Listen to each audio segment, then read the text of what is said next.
Nah lo teman-teman sobat kicau, berjumpa lagi di channel Belajar Kicau.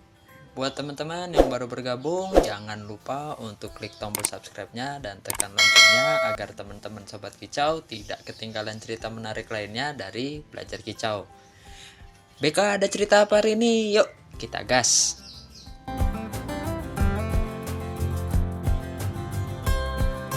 Halo teman-teman, kali ini saya ingin berbagi pengalaman saya ya teman-teman mengenai masalah cuca hijau dan perawatan cuca hijau yang ketika bunyi itu krek-krek saat di track ya teman-teman. Gimana ceritanya? Yuk kita gas.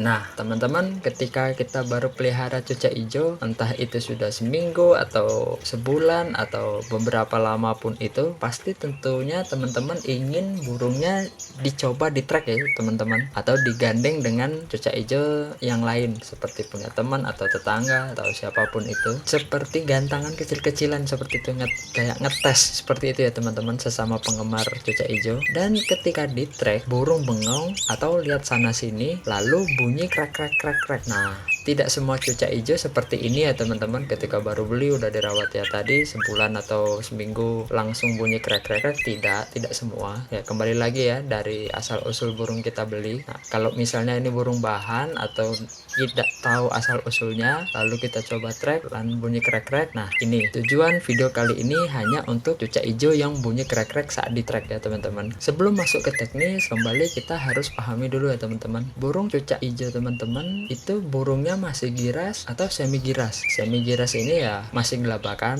entah waktu ngangkat sangkar atau ketika dibawa jalan ya teman-teman, atau jika bekas rawatan orang juga. Nah di sini kita pahami dulu merawatnya seperti apa jika bekas rawatan orang ya teman-teman, atau ketika beli bekas orang itu bunyinya hanya tempat sepi atau ketika ada perawatnya ya teman-teman. Kita harus cari tahu dulu seluk beluknya ya teman-teman. Jika belinya tidak tahu asal usulnya atau di kios saja yang cuman sekedar saja rawatannya, kita harus cari tahu dulu seluk beluknya dan pahami dulu. Nah ketika teman-teman sudah ngerti, baru bisa kita lakukan rawatan sesuai versi kemampuan kita. Seperti apa versi kemampuan kita? Kembali ke persoalan tadi teman-teman, cuca hijau bunyi krek-krek. Menurut pengalaman saya ya teman-teman, hanya pengalaman saya ya, burung cuca hijau yang krek-krek saat di track itu karena burung belum nyaman. Ini versi saya ya teman-teman, versi opini saya. Kenapa belum nyaman? Yaitu burung masih giras dan belum terbiasa saja dengan manusia. Loh,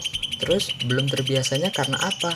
Bisa juga belum terbiasa disangkar ya teman-teman. Juga bisa belum tentu terbiasa dengan rawatan kita. Belum biasa juga dibawa kemana-mana dengan sangkarnya.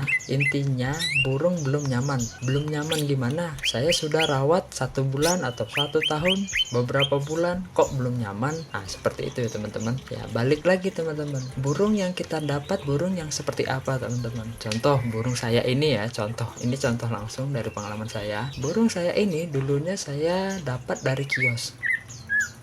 Saya tanya ke penjualnya, ada yang nawarin, lalu ya dibeli sama kiosnya ya teman-teman. Dan ketika saya ke kios itu ya sudah saya beli juga ya teman-teman.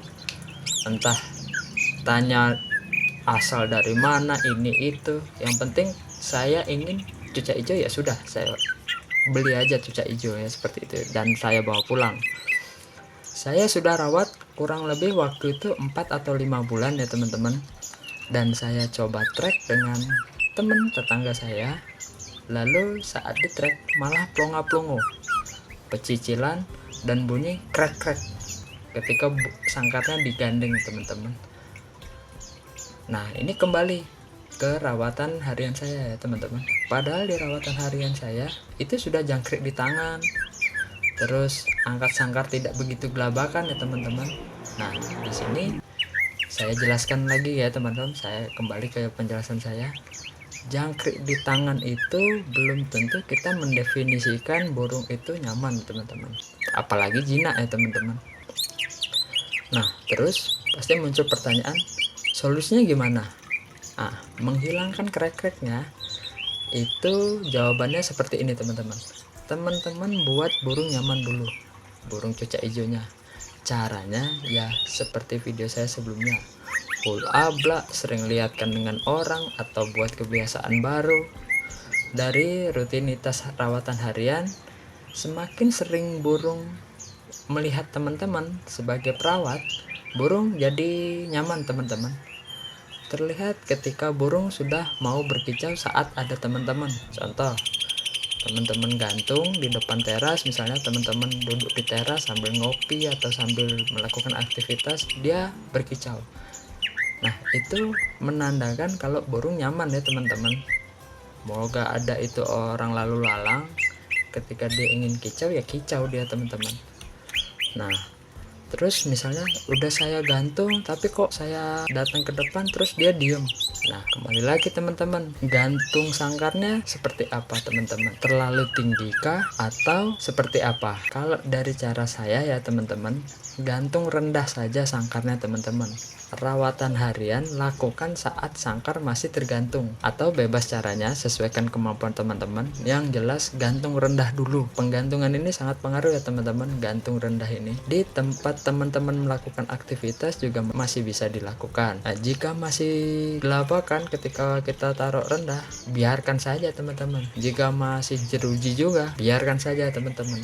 Atau bisa pilih sangkar yang rujinya agak rapat ya teman-teman. Kalau misalnya kita antisipasi biar burung tidak jeruji ya teman-teman. Seperti burung saya ini ya teman-teman, hari-harinya saya gantung pendek seperti ini. Rawatan harian dan pembersihan saya lakukan seperti ini saja saat posisi tergantung atau di atas meja teman-teman ya, seperti itu. Ada kalanya 2 hari sekali saya kasih jemur, saya keluarkan ya teman-teman, dalam kondisi setengah ablak juga, biar dia tidak kaget lihat kaki kita bergerak kayak gitu ya teman-teman ketika jalan. Nah, lalu kalau digantung rendah terus atau dalam ruangan kan burung harus kena sinar matahari. Nah, kembali lagi teman-teman, tujuan teman-teman melakukan rawatan ini untuk apa dulu teman-teman? Penjinakan kah? Untuk membiasakan burung melihat perawat, atau ada yang lain? Atau juga untuk menghilangkan krek-kreknya tadi teman-teman. Karena kan menghilangkan krek-kreknya itu tuh burung masih giras dan belum nyaman teman-teman, seperti saya bilang tadi. Nah, ketika burung sudah terbiasa dengan orang, burung jadi nyaman dan burung juga tidak malu atau nyaman berkicau depan si perawat ya teman-teman, atau orang lain ketika ada orang atau tidak. Jadi kesimpulannya dari kasus ini adalah burung cucak hijau teman-teman yang bunyi krek-krek saat ditrek adalah burung masih giras atau belum nyaman. Lalu tugasnya teman-teman adalah buat kebiasaan baru untuk burung agar bisa nyaman dan mau berkicau. Dan jika sudah berkicau saat ada perawat, coba kembali trek burungnya teman-teman, mau berkicau atau kembali krek-krek lagi, seperti itu. Nah teman-teman, saya kira cukup untuk cerita hari ini. Terima kasih buat teman-teman sobat kicau yang sudah menyaksikan, dan buat teman-teman jika ada saran atau masukan boleh isi kolom komentarnya ya teman-teman. Siapa tahu ada diskusi sesama pecinta burung. Terima kasih, semangat, tetap belajar.